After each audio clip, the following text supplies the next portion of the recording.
sortir du gouvernement les opposants les plus notoires à la politique gouvernementale, oui je dis bien sortir du gouvernement les opposants les plus notoires à la politique gouvernementale, ne suffira pas. Qui pourrait croire que le nouveau gouvernement aura la capacité politique, la capacité parlementaire, la capacité institutionnelle d'engager les réformes urgentes qui peuvent seules permettre à notre économie de se remettre en marche. Mes chers amis, la France est dans une situation délétère. Et ce dont nous avons besoin, c'est d'une mobilisation nationale autour de quelques principes intangibles: l'autorité et la morale de l'État, la liberté économique, la refondation de la République, sans laquelle nos concitoyens ne retrouveront pas le goût de vivre ensemble. Mes chers amis, la France est en situation d'urgence. Les faits parlent d'eux-mêmes. La seule croissance en vue, c'est celle de l'autosatisfaction du président de la République.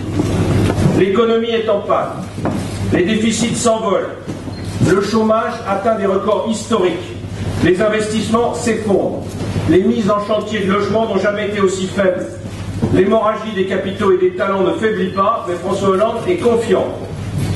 Les élections municipales, puis les élections européennes sont un désastre pour sa majorité, dont les critiques ne faiblissent pas. Ses propres ministres n'hésitent plus à parier sur son échec. Et le phénomène Valls, tant vanté par les médias, vient de se briser sur les réalités économiques et sur les ambitions personnelles.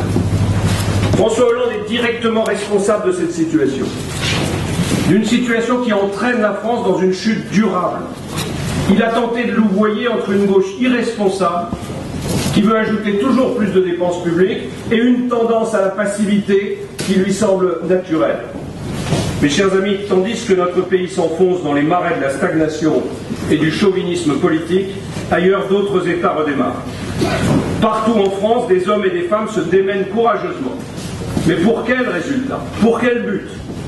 Croissance, emploi, déficit, les perspectives de l'année 2015 sont mauvaises.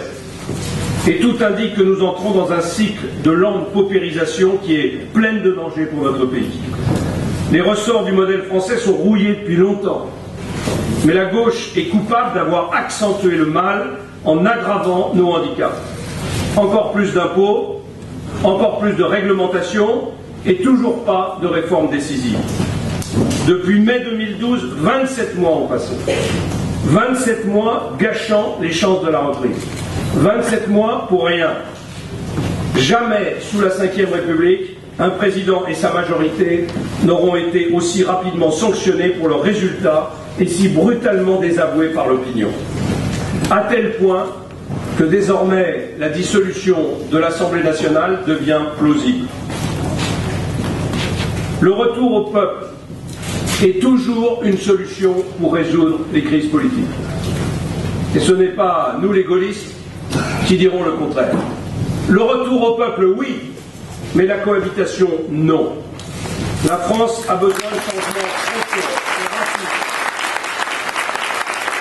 S'il est inutile de s'étendre sur le bilan socialiste, il est en revanche nécessaire de méditer les raisons de cet échec pour ne pas les reproduire.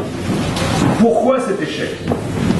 D'abord parce que la victoire de François Hollande s'est construite autour d'un refus viscéral qui s'est étendu comme une traînée de poudre dans une large partie de l'électorat. Je veux parler de l'antisarkozisme. Mais quand on gagne sur le rejet d'un homme, on gagne sur du négatif, on ne gagne pas sur du positif. Et il est ensuite très difficile d'insuffler au pays un élan constructif. Cela pour dire que si l'opposition n'a pour seul moteur que l'anti-hollandisme et le goût de la revanche, alors elle n'ira pas très loin.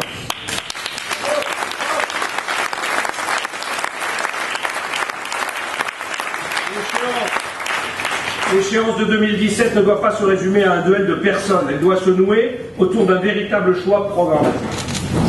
Pourquoi cet échec? Parce que François Hollande a biaisé avec la vérité. Il a mené une campagne sur la promesse d'un chemin facile. Il a fait campagne pour plaire, pas pour agir. Et là encore, cela malheureusement a marché. La majorité se disloque sous le regard médusé des Français qui ne comprennent rien aux zigzags idéologiques et économiques du gouvernement. Et s'il faut pour cela supprimer l'ISF, dont tout le monde sait que c'est un impôt stupide et hypocrite, eh bien faisons-le comme l'ont fait tous nos voisins. Oui, les amis, j'affirme et j'assume le fait que notre économie a besoin de liberté bien plus que de socialisme. Lorsqu'un pays croule sous les réglementations, lorsqu'un pays croule sous les impôts, on n'en remet pas une louche, même au nom de l'égalité. Lorsqu'il est seul au monde avec ses 35 heures, on n'imagine pas de travailler moins. Et lorsqu'il croule sous les déficits, on ne propose pas une relance budgétaire à fond perdu.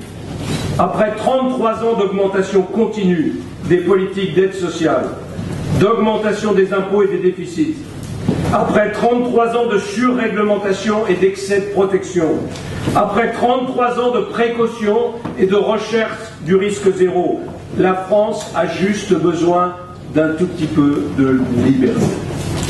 Pas de posture électorale.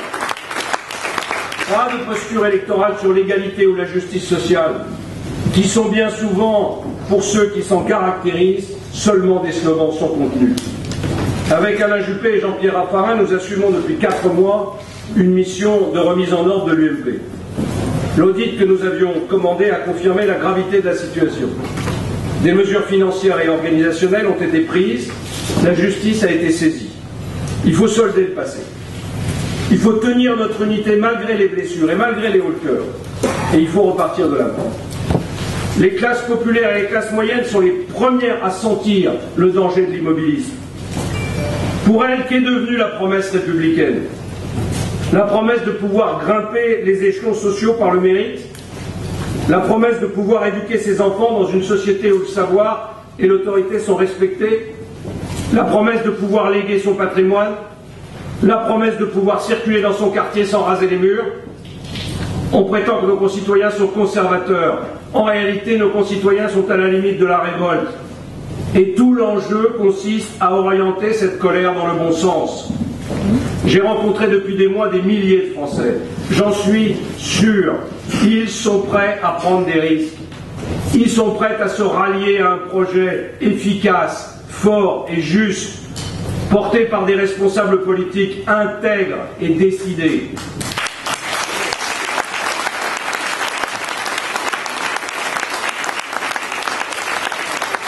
Ils sont prêts à se battre pour retrouver le chemin du progrès. Aujourd'hui, vous le savez bien, le pays est taraudé par la peur et la défiance.